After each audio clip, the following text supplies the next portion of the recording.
Hello everyone, welcome to this channel. যারা যারা mark আউটের স্টুডেন্টস আছো ইভেন্ট সেমিস্টারে, তোমাদের CA4 এক্সামিনেশন 5 তারিখ থেকে হবে, 5th মে থেকে। এবার স্টুডেন্টসদের আমি একটাই ব্যাপার বলতে চাই যে এক্সামটা যে বিশাল ডিফিকাল্ট কিছু বা বিশাল কনসেপচুয়াল লেভেলে যায় এরকম কিন্তু কিছু না, শুধু MCQ বেসড একটা এক্সাম যেটা মার্ক আউটের পোর্টালের মধ্যে হয়ে থাকে।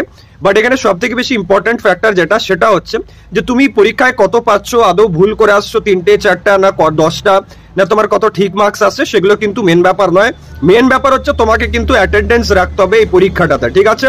কেউ আননেসেসারিলি অ্যাবসেন্ট করবে না, কারণ প্রচুর স্টুডেন্টস আছে যে আমাকে বলছে দাদা আমার মেডিকেল ইস্যুস আছে, দাদা আমার বাড়ির বাইরে একটু যাবার আছে, দাদা আমি সেদিন যেতে পারবো না, আমার ল্যাপটপে প্রবলেম আছে, আমার ফোনে প্রবলেম আছে। তো সবাইকে আমি একটাই ব্যাপার বলবো যে দেখো, তুমি যদি এটা জানতে চাইছো যে CA4 অ্যাবসেন্ট করলে কিছু প্রবলেম হয় কিনা, তো ফ্যাক্টর হচ্ছে এটাই যে এটা পুরোপুরি ডিপেন্ড করে কলেজের উপর। যদি কলেজ চায় প্রবলেম ক্রিয়েট করতে তাহলে কিন্তু করতে পারে। বাকি মার্ক আউট অনেক আনপ্রেডিক্টেবল এবং আনএক্সপেক্টেড, তো সেখানে আননেসেসারিলি নিজের প্রবলেম ক্রিয়েট করার কোনো মানেই হয় না। তো বেটার হচ্ছে যে CA4 এক্সামে অবশ্যই অ্যাটেন্ডেন্স রাখো, যেমনই হোক এক্সাম 10 থেকে 15 মিনিটের তো ব্যাপার, একদিন কলেজ যাওয়ার ব্যাপার, জাস্ট গিয়ে পর এক্সামটা দিয়ে চলে আসো যাতে কোনো রকম হ্যাসেল তোমাকে ফেস না করতে হয়। বাকি CA4টা অত ইম্পর্টেন্ট নয়, মানে মার্কস এর বেসিসে বলছি বা পাস হওয়ার বেসিসে। সেমিস্টারটাকে মেন প্রায়োরিটি দাও, আর সেমিস্টারের জন্য অলরেডি আমাদের কোর্সেস লঞ্চ। বাকি মে মাসের শুরুর দিকেই প্রতিটা কোর্স আমরা আপডেট করে দিচ্ছি, তো গিয়ে পর পড়াশোনা নিজে স্টার্ট করে দাও।